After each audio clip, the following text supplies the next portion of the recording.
Bismillahirrahmanirrahim. Assalamualaikum warahmatullahi wabarakatuh. Innal hamdalillahi nahmaduhu wa nasta'inuhu wa nastaghfiruh wa na'udzu billahi min syururi anfusina wa min sayyiati a'malina. Man yahdihillahu fala mudilla lahu wa man yudlil fala hadiya lahu. Asyhadu an la ilaha illallah wahdahu la syarika lah wa asyhadu anna Muhammadan abduhu wa rasuluhu la nabiyya wa la rasula ba'da. Allahumma salli wa sallim wa barik ala nabiyyina Muhammadin wa ala alihi wa ashabihi wa man tabi'ahum bi ihsanin ila yaumiddin, amma ba'd. Alhamdulillahilladzi ahyana ba'da ma amatana wa ilaihin nusyur. Allahumma inna nas'aluka ilman nafi'a wa rizqan thayyiba wa amalan mutaqabbala. Hadirin jamaah salat subuh rahimani wa rahimakumullah. Bersyukur kepada Allah Subhanahu wa ta'ala atas segala nikmat yang Allah masih berikan kepada kita hingga saat ini, berupa kesempatan untuk melakukan kebaikan dan amal ibadah sebagai modal bagi kita untuk menjalani kehidupan kita di dunia maupun di akhirat kelak. Karena segala sesuatu yang kita lakukan menjadi ibadah dan itu akan dinilai oleh Allah Subhanahu wa ta'ala sebagai modal dan bekal bagi kita. Kalau kita bekerja ibadah, maka pekerjaan kita ini menjadi modal bagi kita untuk hidup di dunia dan juga insya Allah kelak menjadi modal bagi kita pula di akhirat. Yang kedua, salawat dan salam semoga senantiasa tercurah kepada suri tauladan kita, Nabi Agung Nabi Muhammad sallallahu alaihi wasallam, kepada keluarga beliau, para sahabat dan pengikut beliau yang setia hingga akhir zaman. Semoga kita istiqomah dan diistiqomahkan oleh Allah Subhanahu wa ta'ala, menjalankan perintah-perintah Allah Subhanahu wa ta'ala dan Rasulnya sallallahu alaihi wasallam, sehingga apa yang kita cita-citakan dapat kita raih kelak dan dapat kita raih baik di dunia maupun di akhirat. Hadirin yang berbahagia rahimakumullah, seperti biasanya di Rabu subuh ini kami akan menyampaikan persoalan-persoalan yang berkaitan dengan tanya jawab agama, fatwa-fatwa tarjih pimpinan pusat Muhammadiyah, yang insyaallah pada kesempatan ini berkaitan dengan hukum keluarga, khususnya terkait dengan kewarisan. Sebelum kami menyampaikan tanya jawab dalam kesempatan ini, izinkan kami membacakan atau menyampaikan firman Allah Subhanahu wa ta'ala dalam surat yang keempat, surat An-Nisa ayat yang ke-9. Allah Subhanahu wa ta'ala berfirman, A'udzu billahi minasyaitonir rajim. Wal yakhshal ladzina law taraku min khalfihim dzurriyyatan dhi'afan khafu 'alaihim. Allah Subhanahu wa ta'ala mengingatkan kepada kita, dan hendaklah kalian takut kepada Allah Subhanahu wa ta'ala ketika meninggalkan keturunan yang lemah, yang kalian khawatirkan akan kehidupan mereka. Keturunan yang lemah ini bisa lemah iman, lemah fisik maupun lemah mental. Namun di dalam ayat ini ditekankan berkaitan dengan lemah ekonomi, karena ayat ini rangkaiannya berkaitan dengan ayat tentang waris. Jadi Allah Subhanahu wa ta'ala mengingatkan kepada kita agar memperhatikan keturunan kita, anak keturunan kita. Jangan sampai kita meninggalkan anak keturunan yang lemah, wabil khusus lemah dalam masalah ekonomi. Ternyata Allah Subhanahu wa ta'ala yang memperingatkan kita terkait dengan hal ini. Sehingga sebagai orang tua ya, setiap orang tua pasti senantiasa mengusahakan yang terbaik untuk keluarganya, termasuk untuk anak keturunannya. Maka ya, ketika ya, orang tua ya berusaha dengan sungguh-sungguh ya memberikan yang terbaik untuk keluarga, anak keturunannya, termasuk dalam perkara ya harta benda atau ekonomi, ini bagian dari menjalankan perintah Allah Subhanahu wa taala. Jadi bukan hanya sekedar ini urusan dunia kita ya. Ada orang mungkin berpendapat nanti kan dijamin, santai aja, nanti bisa mereka usahakan sendiri ya. Itu mungkin iya, ada benarnya, tapi Allah mengingatkan kepada kita agar kita memperhatikan anak keturunan kita. Jangan sampai anak keturunan yang kita tinggalkan ya lemah dalam hal ekonominya, fisiknya, mentalnya, wabil khusus lemah iman kepada Allah Subhanahu wa taala. Maka di antara perkara yang ditanyakan di sini berkaitan dengan harta pusaka atau harta warisan ya. Ada sebuah pertanyaan, bagaimanakah hukum pembagian harta pusaka menurut Islam? Apakah antara laki-laki dan perempuan berbanding 2 banding 1 atau sama banyaknya? Menurut yang saya dengar di lingkungan masyarakat saya, bagian untuk anak laki-laki dan perempuan adalah sama. Sedangkan menurut yang kami pelajari di sekolah 2 banding 1. Pertanyaan dari saudara Tokris ya, tadi ujung Rusi ya, daerah kota Sleman ya, Tempel. Jawaban dari majelis, menurut hukum waris Islam, bagian laki-laki itu 2 kali bagian perempuan, sehingga perbandingannya benar seperti yang saudara katakan 2 banding 1. Sebagaimana yang saudara pelajari dahulu. Dasarnya ialah firman Allah Subhanahu wa taala di dalam surat An-Nisa. Wa in kanu ikhwatar rijalan wa nisaan falidzakari mithlu hadzil unthayain yubayyinullahu lakum an tadillu wallahu bikulli syai'in alim. Dan jika mereka ahli waris itu terdiri dari saudara laki-laki dan perempuan, maka bagian seorang laki-laki sebanyak 2 bagian dari seorang saudara perempuan. Allah menerangkan hukum kepadamu supaya kamu tidak keliru, dan Allah mengetahui segala sesuatu. Jadi berdasarkan ayat itu, kalau seseorang meninggal dunia dan meninggalkan harta peninggalan, sedang ahli warisnya seorang laki-laki dan seorang anak perempuan, seorang anak laki-laki dan seorang anak perempuan, maka harta itu setelah dikurangi untuk membayar hutang, ongkos pemeliharaan jenazah atau pengurusan jenazah, dan untuk melaksanakan wasiat yang tidak boleh melebihi 1/3 harta kekayaan, dibagi menjadi 3 bagian. 2 bagian untuk laki-laki, sedangkan 1 bagian untuk anak perempuan. Hal itu adalah hak tiap-tiap anak, baik laki-laki maupun perempuan, sesuai dengan hukum yang telah ditentukan dalam ayat di atas tadi.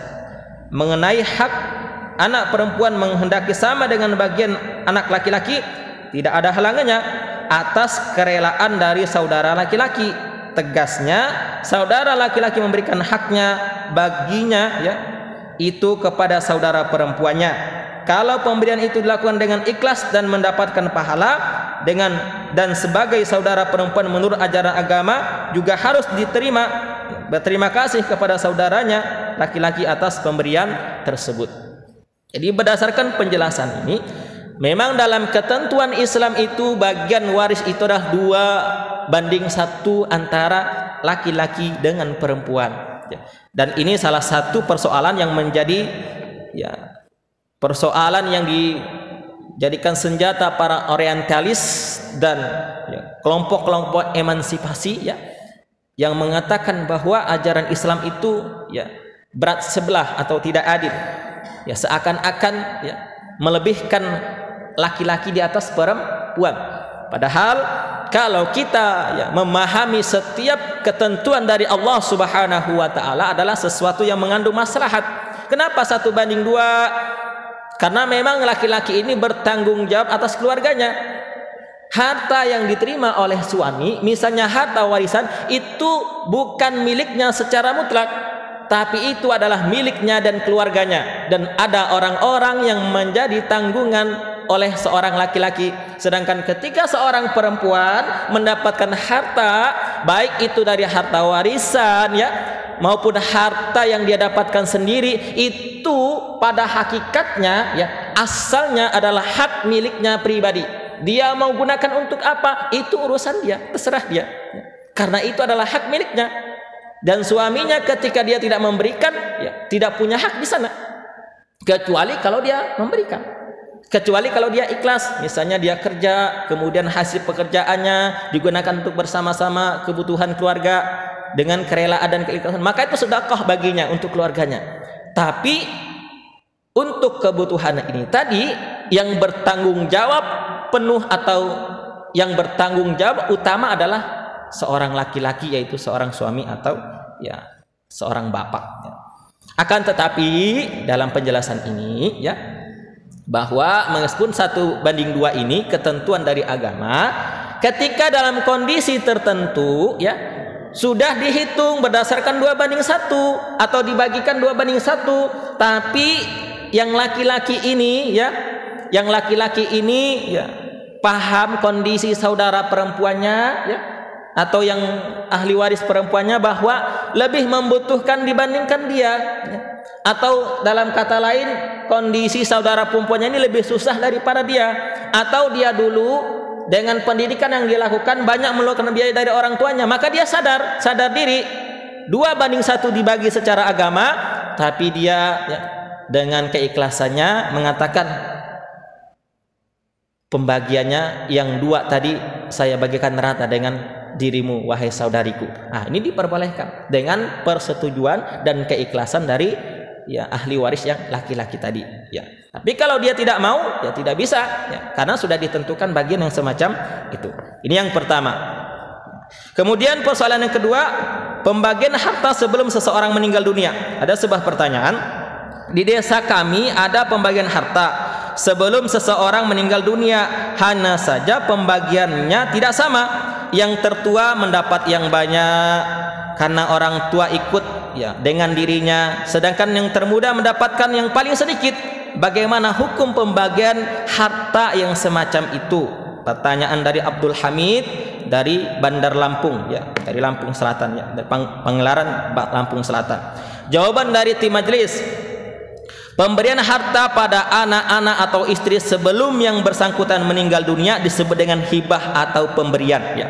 Jadi kami sampaikan di sini, pemberian harta sebelum meninggal dunia itu bukan harta warisan. Dan mohon maaf kata-katanya ya, berbeda dengan warisan. Kalau warisan itu kan dibagi setelah meninggal dunia, maka ya ketika memberikan harta sebelum meninggal dunia jangan katakan, "Nah, ini harta nanti kalau bapak meninggal untukmu ya. Ini untuk kakakmu, ini untuk adikmu." Jangan menggunakan kata-kata ketika bapak setelah meninggal dunia ya. Karena itu sama halnya ya, secara tidak langsung membagikan harta warisan sebelum meninggal dunia. Iya kalau bapaknya meninggal dunia, kalau anaknya duluan meninggal dunia, bapaknya belum meninggal, padahal bapaknya mengatakan tadi, "Nah, nanti kalau bapak meninggal ini harta untukmu ya, ini rumah untukmu, ini tanah untukmu." Ya, maka kata-katanya tidak seperti itu ya. Kata-katanya dengan kata-kata pemberian atau hibah. Dengan catatan apa? Ya, ini juga dijelaskan ya, dengan catatan atas persetujuan semua pihak dari ahli waris tersebut. Maka ya, ini merupakan hibah, bukan harta warisan ya. Pemberian hibah pada anak harus adil sesuai dengan hadis riwayat Muslim dari Nu'man bin Bashir. Innahu qala inna abahu ata bihi Rasulullah sallallahu alaihi wasallam faqal inni tahaltu ibni hada gulaman kana li faqala Rasulullah sallallahu alaihi wasallam akulla waladika nahaltahu misla hada faqala la faqala Rasulullah sallallahu alaihi wasallam fa arji'hu. Artinya sesungguhnya ayah ya Nu'man telah mengajaknya menghadap Nabi sallallahu alaihi wasallam dan berkata, "Saya telah memberikan kepada anakku ini seorang anak kecil yang saya miliki." Nabi lalu berkata, "Apakah semua anakmu engkau berikan seperti itu?" Ayahku menjawab, "Tidak." Nabi berkata, "Kemudian kembalikan pemberian itu." Hadis riwayat Muslim. Dari lafaz lain, sabda Nabi sallallahu alaihi wasallam yang artinya bertakwalah kamu dan berbuat adillah terhadap anak-anakmu. Pada lafaz hadis lain berbunyi artinya, maka janganlah engkau saksikan kepada Nabi, karena saya Nabi tidak mau menyaksikan perbuatan yang tidak adil. Perintah untuk menarik kembali pemberian itu menunjukkan tidak diperbolehkannya pemberian kepada anak-anak kalau pemberian tersebut tidak adil, yaitu pemberian harta tadi sebelum ahli yang memiliki harta meninggal dunia berupa hibah atau pemberian. Demikian pula ketidaksediaan Nabi sallallahu alaihi wasallam menyaksikan pemberian itu. Bahkan Nabi menegaskan pemberian yang demikian adalah suatu tindakan jur, yang artinya perbuatan yang tidak adil. Artinya apa?